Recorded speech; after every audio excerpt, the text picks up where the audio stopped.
Carl Jung, os arquétipos e o inconsciente coletivo. Verdadeiramente, aquele que olha o espelho da água vê em primeiro lugar sua própria imagem.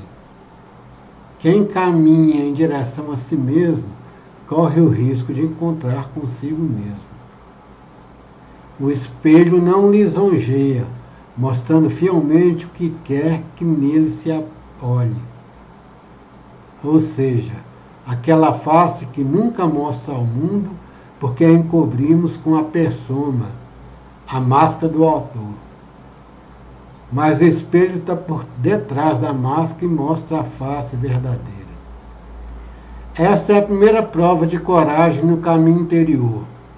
Uma prova que basta para afugentar a maioria, pois o encontro consigo mesmo pertence às coisas desagradáveis que evitamos enquanto pudermos projetar um negativo à nossa vida. Se formos capazes de ver nossa própria sombra e suportá-la sabendo que existe, só teremos resolvido uma pequena parte do problema. Teríamos, pelo menos, trazido à tona o inconsciente pessoal. A sombra, porém, é uma parte viva da personalidade e por isso quer comparecer de alguma forma. Não é possível anulá-la argumentando ou torná-la inofensiva através da racionalização. Este problema é extremamente difícil, pois não desafia apenas um homem total, mas também adverte acerca do seu desamparo e impotência. As naturezas fortes, ou deveríamos chamá-las de fracas, tal alusão não é agradável. Preferem inventar um mundo heróico além do bem e do mal e cortam o nó górdio em vez de desatá-lo. No entanto, mais cedo ou mais tarde, as contas terão que ser acertadas. Temos, porém, que reconhecer: há problemas simplesmente insolúveis por nossos próprios meios. Admiti-lo tem a vantagem de tornar-nos verdadeiramente honestos e autênticos. Assim se coloca a base de uma reação compensatória do inconsciente coletivo, e entre outras palavras, tendemos a dar ouvidos a uma ideia auxiliadora, ou a perceber pensamentos cuja manifestação não permitíamos antes. Talvez prestemos atenção a sonhos que ocorreram em tais momentos, ou pensemos acerca de acontecimentos ocorridos no mesmo período. Se tivermos tal atitude, forças auxiliadoras adormecidas na nossa natureza mais profunda poderão despertar e vir em nosso auxílio, pois o desamparo e a fraqueza são vivência eterna e eterna questão da humanidade. Há também uma eterna resposta a tal questão, senão o homem seria sucumbido há muito tempo. Depois de fazermos todo o possível, resta somente o recurso de fazer aquilo que se faria se soubéssemos o que. Mas em que medida o homem se conhece a si mesmo? Bem pouco, como a experiência revela. Assim sendo, resta muito espaço para o inconsciente. Como se sabe, a oração exige uma atitude semelhante. Por isso tem um efeito correspondente. A reação necessária da qual o inconsciente coletivo precisa se expressa através de representações formadas arquetipicamente. O encontro consigo mesmo significa, antes de mais nada, um encontro com a própria sombra. A sombra, no entanto, um desfiladeiro, um portão estreito, cuja dolorosa exiguidade não poupa quem quer que desça ao poço profundo. Mas para sabermos quem somos, temos de conhecermos a nós mesmos, porque o que se segue à morte é de uma amplitude limitada, cheia de incertezas inauditas. Aparentemente sem dentro nem fora, sem cima e sem embaixo, sem um aqui ou lá, sem nem o meu nem o teu, sem bem e sem mal.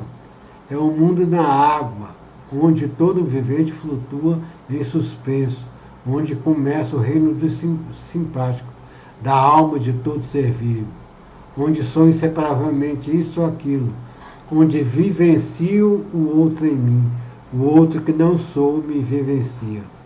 O inconsciente coletivo é tudo menos um sistema pessoal encapsulado. É objetividade ampla como o mundo e aberta ao mundo. Eu sou objeto de todos os sujeitos no total inversão de minha consciência habitual, em que sempre sou sujeito que tem objetos.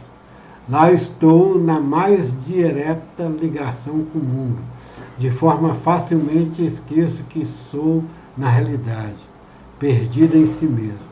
É a boa expressão para caracterizar este estado. Este sim mesmo, porém é o mundo, ou mulher, um mundo, se uma consciência pudesse vê-lo.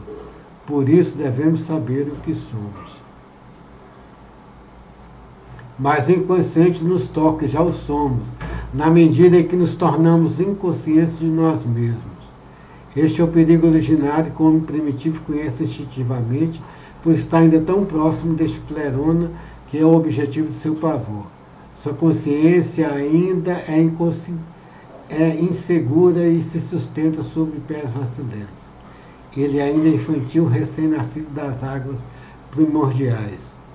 Uma onda do inconsciente pode facilmente arrastá-lo e ele se esquecer de quem era, fazendo coisas que não se reconhece.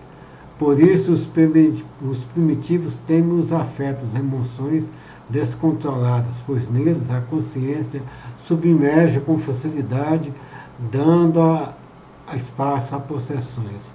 Todo o esforço da humanidade concentrou-se, por isso, na consolidação da consciência. Os ritos serviam para esse fim, assim como as representações coletivas. Os dogmas, eles eram os muros construídos contra os perigos do inconsciente, os perils of the soul.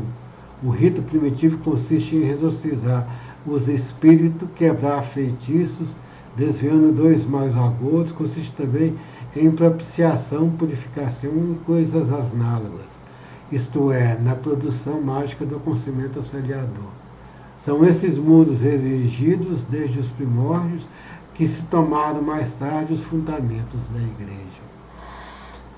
Aqui está falando sobre a necessidade do homem e que tem dentro dele esse lado desse inconsciente do bem que gera um arquétipo através dos ritos e a ordenação dos ritos e da hierarquia das participações se torna a religião.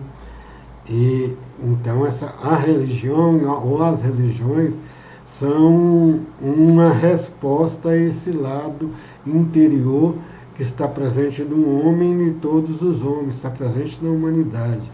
Mesmo aqueles hoje em dia que muitas vezes desprezam a religião e desprezam a divindade, eles têm ritos, participam de ritos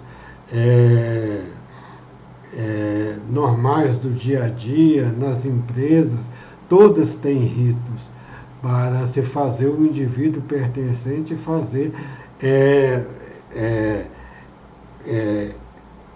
criar dentro no estado anímico da pessoa força para superar as dificuldades do dia a dia, seja na família, no emprego, na sociedade.